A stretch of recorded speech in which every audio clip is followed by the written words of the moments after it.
Hello and welcome back to the Great Unexplained Debate. This is a show that is filmed as live, it's unedited. What we say, you see. We're asking very difficult questions and getting some very plain, straightforward answers. Today with me on this show we have Steve Mera, the chairman of one of the longest associations into the paranormal, the Manchester Association of the Paranormal Investigation and Training. Thank you very much for coming back. Thanks. We also have Dave Sadler, who is the founder of the Unknown Phenomena Investigation Association, which again has been around for some time. And thank you very much for joining us. And again, to my left, we have Fred Batt, who demonologist, witchcraft expert, paranormal investigator, an all-round nice guy. Thank you very much for coming back. Nice cross, by the way. Well, that covers all religions, so I'm safe. Oh, does it? Yeah, that's got everything. It's Illuminati cross. Well, you don't want to be kept out of heaven on a technicality, do you? Right, I think to start with, what I'd like to do is talk about aliens and this very broad aspect of the paranormal. I know we've touched on it before, but we've had so many emails and stuff coming in saying people want to know more and more and more. And in all honesty, it's something that we probably couldn't cover if we did an hour on it every day. It's a huge subject, the whole theory regarding alien contact. I mean, you've got the scientific side of it, which is SETI, which is a search for extraterrestrial intelligence, and of course there's the sort of research side of it, such as the ancient astronaut theories. You've got the modern UFO phenomena, and the historical documents. So it sort of splits into sort of four different categories.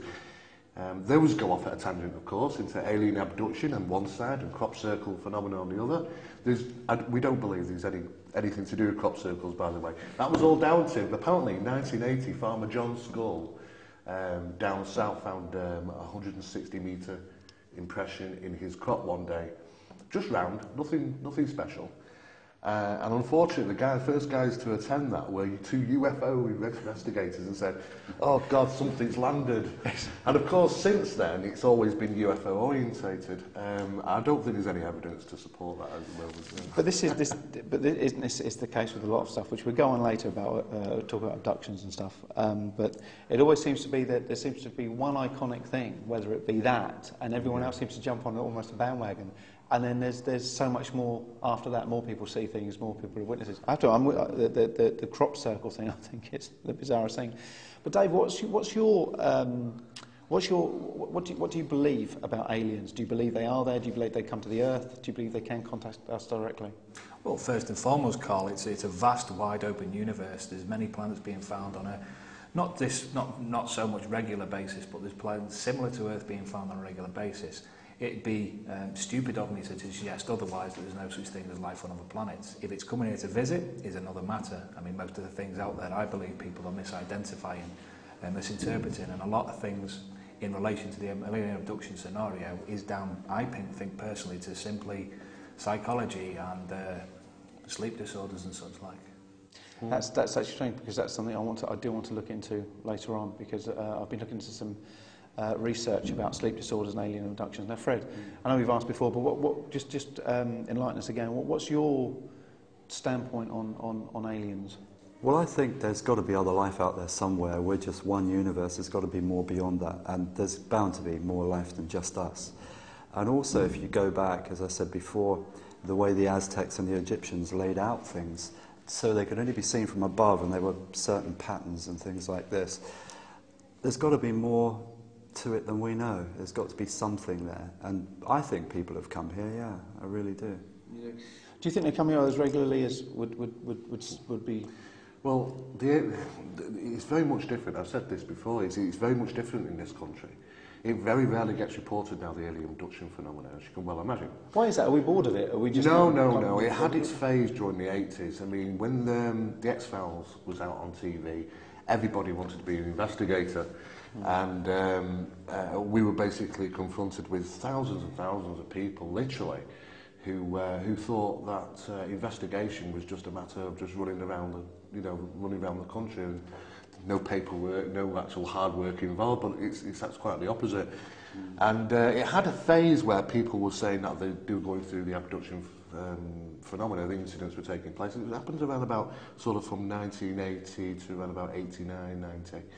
And those 10 years, we investigated more of the alien abduction phenomena than most of the UFO experiences. Nowadays, it doesn't get reported so much because it was a phase. You know, it's what people go through. The media, you know, get people involved in certain subjects, and it heightens the perceptions in regards to them thinking they've had these experiences in some cases. And it's quite... There was one in Oxford, wasn't there, which was very well reported and discovered by a police officer, I think it was, and he saw something coming down. And there was, well, the Alan Godfrey case, probably referring to, which took place in Todmorden. Now, I've re-investigated that case quite thoroughly, and we found 123 discrepancies. 123? 123 discrepancies. Is that careless investigation on the part of the original investigators? Yeah, some of them are... Well, it's just how the stories change. I mean, some of them are as simple as you take the first information which came out by his interview with the media, where he claimed he was abducted by lamp-headed robots. A guy called Joseph and a funny-looking dog. This is Joseph and his dog. You can't trust him. Oh no, he's terrible. A terrible guy, gets around. And of course, as the case goes on, the stories progress, and now we're at a stage where he got abducted by little grey aliens. So you can see how that's the simplest of things. That's before anybody needs any investigative skills. You know, that's just there to read in the media, his interviews. And when we investigated the case, we found that on location, there were lots of other things sort of... He was investigating that night the disappearance and reappearance of cows. Well, apparently, there's just cows got out in the field and got through into some of the back gardens. That's all it was, but it was, again, twisted the story. It's actually strange because it's funny because this morning we've got a couple of horses, and we've got one this has got a connection, by the way. One's got a little bit of laminitis, so we've got the small horse in another field where there's not a great deal of grass, and the other horse is in the other field where there's got quite a bit of grass. And this morning, Yvette went down to look at the horses, and the little one is in the field with the big one. And if I wanted to go down to that point, I could actually, the gates are all shut, there's no way can that horse, you know, it's only a tiny horse, it can't jump over a gate. I could actually come down and I could be sitting here saying, but that's got to be, if I believe that, because that's got to be aliens. Something has moved the horse. It didn't, because someone's probably just left the gate open and then shut it after. Very easy. If you're in that mindset, and you can look for those things and basically publicise them as so. There are, in fact, you know, I believe there are unusual experiences. There was a spate of incidents in 1977 in Ripperstone, which is a place down south in Wales. And numerous people were being plagued by UFO sightings and strange beings, and all sorts of things happened over a period of a couple of years. And on one particular incident, a farmer was putting his cattle away at night, and he'd locked the gate, and just as he was locking it, he heard the phone ringing. So he hurried up, fastened the lock, ran off to get to the phone, picked up the phone, and it was another farmer, it was his neighbour basically, he lived about 4 miles away. And he said, well, I've got 3 of your cows here. You know, and he said, well, that's impossible, I've just locked them up. I said, in fact, I had to run to the phone to get it, you know. And of course, he went back to check, and the 3 of his cattle were missing. But they weren't apparently at the time he was...